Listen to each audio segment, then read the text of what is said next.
A long time ago, our people, the Coeur Lanes, used to hunt the buffalo, and they would have to go clear into Montana and into the Dakotas in order to hunt the buffalo. And so they would go with other tribes, like maybe the Spokanes or the Kalispel, Flatheads, sometimes the Nez Perce. They would all get together and they would go, and they would take their families. And it might take a year to go over and back because it was a long ways. And many things happened on these trips. Sometimes there were strange things that happened and some happy things, but they always said that a boy or a girl would leave home, and when they returned, they were men or women. And so they learned a lot on these trips. Well, one time on one of the trips, there was a boy about 13 years old, and he was over 6 feet tall, very tall for his age. He's about the same size as a grown man. And this boy had gone on a vision trip to get a name. And he went over and over and over. He would go to the mountains. He would go to the sacred place, and he would wait and try to get a name, an animal that he would follow, a sumesh. But he never found one. And here he was, 13 years old, and still didn't have a name. So his family went on one of these trips to hunt the buffalo. And while they were there, they were in Crow country, and they were always trying to get some of our people so they could make slaves out of them. And so the hunters all left camp, and they left just the old men and women and the children in the camp, and the hunters were gone, the warriors. They were out looking for the buffalo. And a group of Crow warriors came upon them, and they were way up in the hill. And they looked down. There they could see the camp. They were all getting ready to move. And one of them said, "Now, this is our chance. We can go down there and we can just take all of the women we want and the children, and we can take them back to our camp and make slaves out of them. And so this will be easy." And so they prepared to go and attack the village and to get the women and children. But inside the camp there was an old man. He was an old warrior that had seen many battles, that had been on many trips, and very wise. He called a boy, and he said, "You are just the same size as a man." He said, "Let's fool these people up there." He said, he gave him a stick that looked like a bow. And he says, "I'll take some arrows." And he says, "You may not come back. This will be your last trip. They will kill you, sure, but you will save the camp." He said, "Look out in the prairie. About 100 yards, there was a big rock out there." And he says, "You run to that rock as fast as you can, and you will draw the fire. They will think that you are a warrior. From that distance, they can't tell.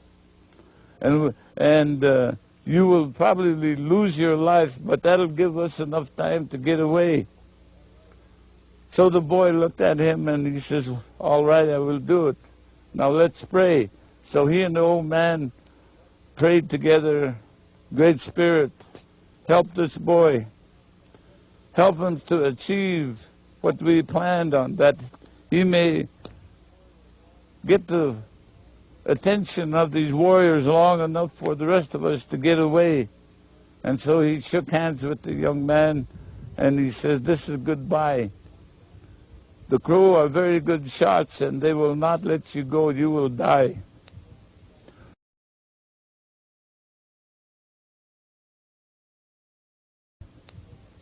So the boy looks at the rock, and he says goodbye to his mother, to his family.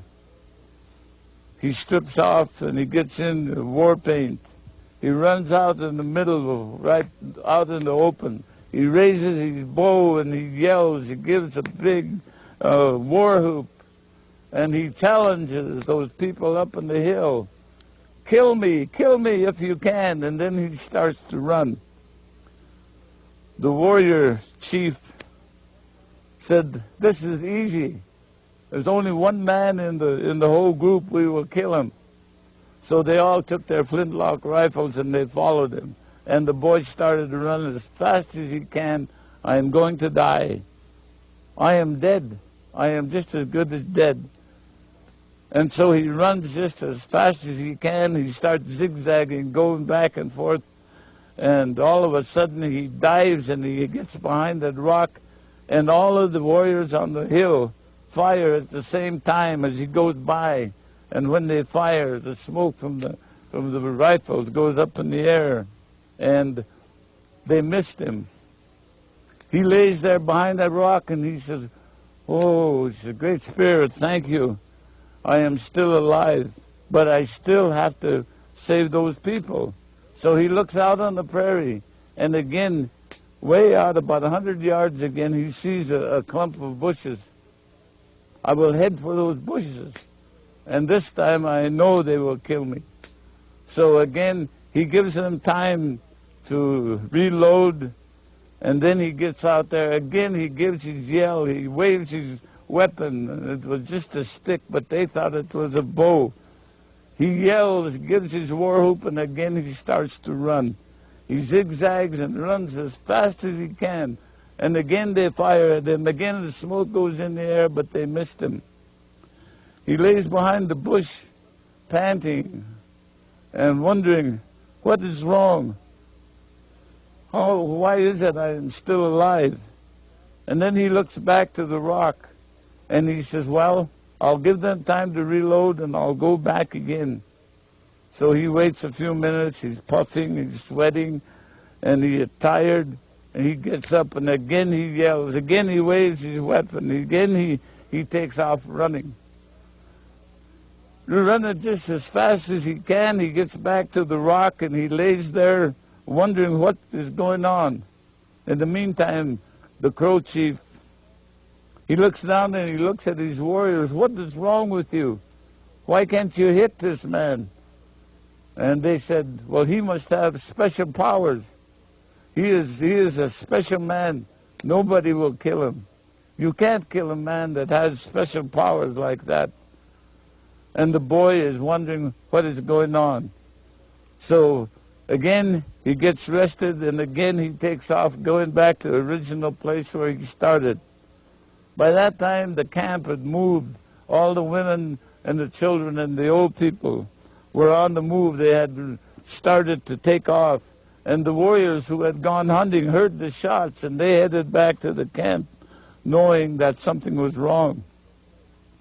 So the boy runs back to the original place, and again they fire, and again the smoke goes up, and again they miss him. And then the Crow chief says, this man can't be killed. He has special powers, and no bullet will ever kill this man. He is a special warrior. So they give up, they quit, and they left. And in the meantime, the warriors got back, and the camp was saved, and the boy laid there, tired, sweating, and he didn't know what to do.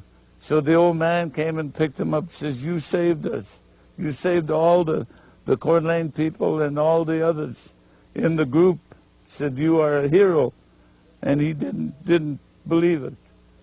And so they went back to camp, and that night all of the tribes got together, and they had a large camp. They felt safe. They were all together.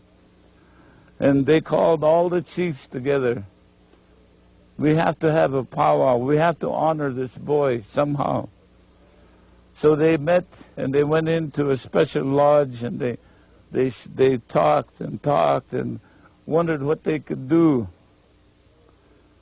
They had to do something to honor this boy who had saved so many lives.